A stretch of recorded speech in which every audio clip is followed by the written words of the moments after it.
To show you how Finder Keeper Doer time can work in your calendar, I want to show you what my calendar actually looks like tomorrow, all right?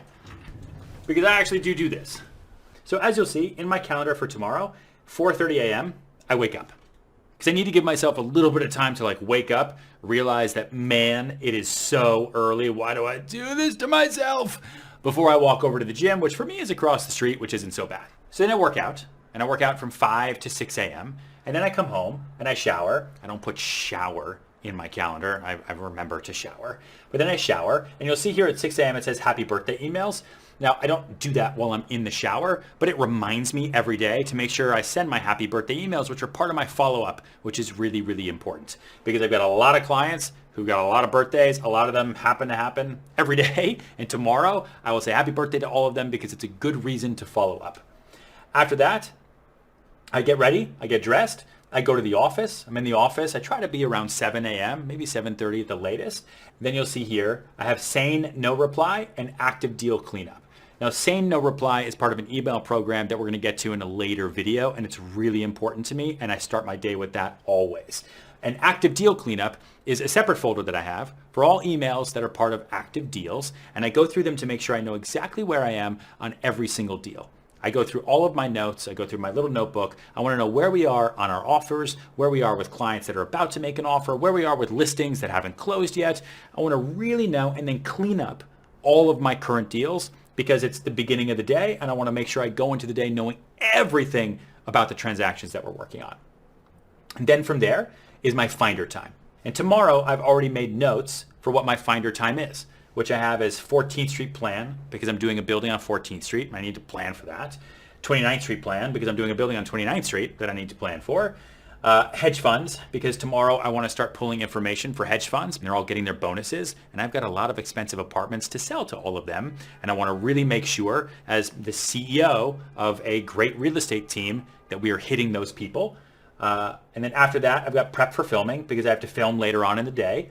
And then I've got organized townhouse marketing because we are doing a heavy push to market to townhouses on the Upper East, Upper West, West Village, and all over Brooklyn. And we've got a couple different marketing ideas for it. And that's all going to happen during my Finder hour. And while I'm doing all of that, I'm probably going to come up with a lot of other ideas that I want to think about and I want to do. And I'm going to start doing that stuff too. So that's from 8 to 9 a.m. At 9 a.m. tomorrow, I have a meeting with a new agent that I just hired for the team. Her name is Nicole. So I'm going to sit through and go through all of our systems and our process, what I expect out of her, answer any questions she has. I'm super excited about that because I love when new people join. After that, I've got a quick coffee with Alejandro to discuss an offer. So that's going to be probably around the corner at Balthazar. So I can get there and get back here really, really quickly. And he's someone who just made an offer on something in Tribeca. And he doesn't want to come up until he meets with me in person. And so I'm going to go meet with him in person, have a nice little latte, and get him up. And after that is my monthly team meeting. So every Monday, I do a team meeting with my team. And I break down my team into 4 groups. So that way they don't have to meet with me every Monday, but each person on my team meets with me once a month. So tomorrow we do that for an hour. We go through all deals, we go through the market, and we go through some sort of training. And tomorrow our training is negotiating. So we're going to go through negotiating, how we negotiate, everything we do, and we'll get to that in a later video as well. So between 11 and 12, I have seller updates in here. So I make sure, one, that I talk to all my sellers all the time because communication is really important. But I also make sure that on Mondays, because we had the weekend, we had open houses on Sundays, that I personally reach out and let the sellers know where we are with their listing. Was there good traffic yesterday? Was there anything of note that happened this weekend? How was last week? What are we planning for this week? And I touch base with everyone. And I have about $1.2 billion worth of active listings. So this is going to take me by far the entire hour, if not more. And then from 12 to 1, I have a pitch for a new building that I want to sell in Brooklyn with David. And then from there, I do some keeper time. So keeper, I put in anywhere I can now. I remember when I first started 10 years ago, I had a lot of time on my hands. So a lot of this just happened into the office. But as you'll notice, my schedule is booked back to back to back because I get around the city also with a car and driver. Because I made that investment a long time ago before I could ever afford it. Because I know what you're thinking. Oh, well, he's a driver. He can do all that stuff. Well, now I can afford it. But I had a driver way before I could ever afford it. The same way I moved apartments when I first started into nicer spaces way before I could ever afford them, because I needed to consistently push myself and give myself reasons to fight. Because if you're too comfortable, you're never gonna fight. If you can pay your rent easily, no problem, why would you ever wanna make more money, right? I mean, sure, you want a better life, but what's gonna push you? What's gonna make you a little bit nervous? Bills.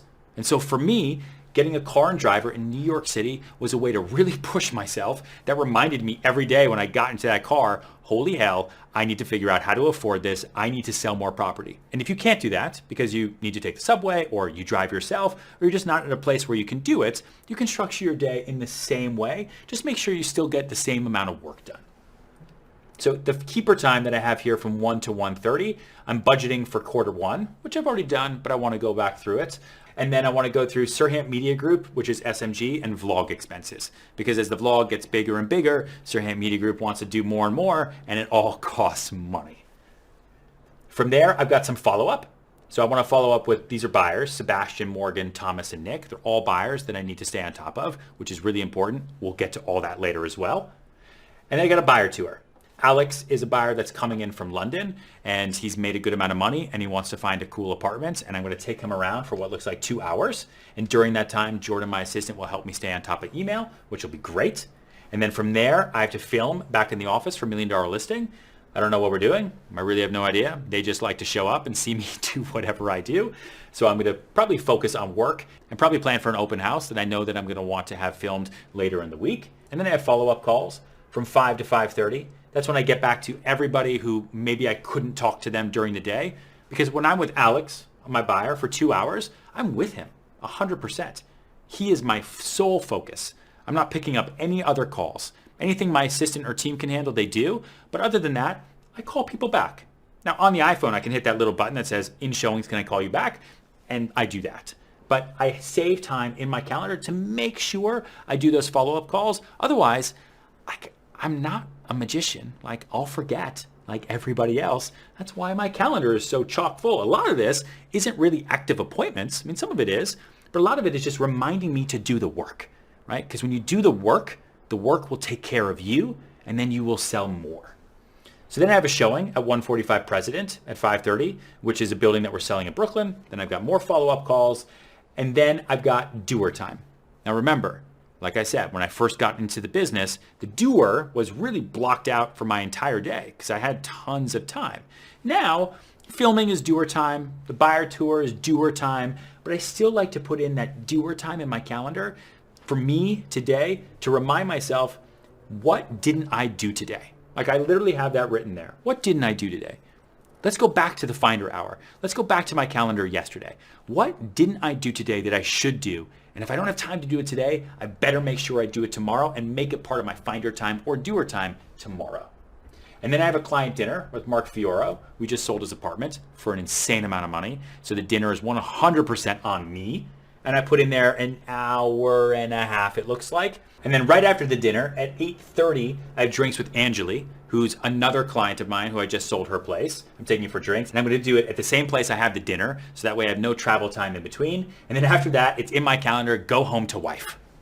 Yes, go home to wife. Very important that I get home to my wife. And in the car, I'll do more follow-up calls, I'll do more work, and then I have it blocked into my calendar from 9:30 to 11. Clean up the day, prep for tomorrow. Because my day always starts the night before. So that way when I wake up, I know what kind of race I'm about to run, and nothing really is in question. That way, look, right now, I know what my day is like tomorrow. I know exactly what I need to do, how I need to prepare, what I need to plan for, what emails I need to send first thing in the morning, because everything is broken down. Now listen, I understand that calendar is completely insane, because it is. Kind of because I want it to be that way. Like, I choose to wake up every day. I don't have to go to the gym. I don't have to do any of this stuff. I don't have to do this right now. I can do whatever I want all day long, same as you. But I choose it.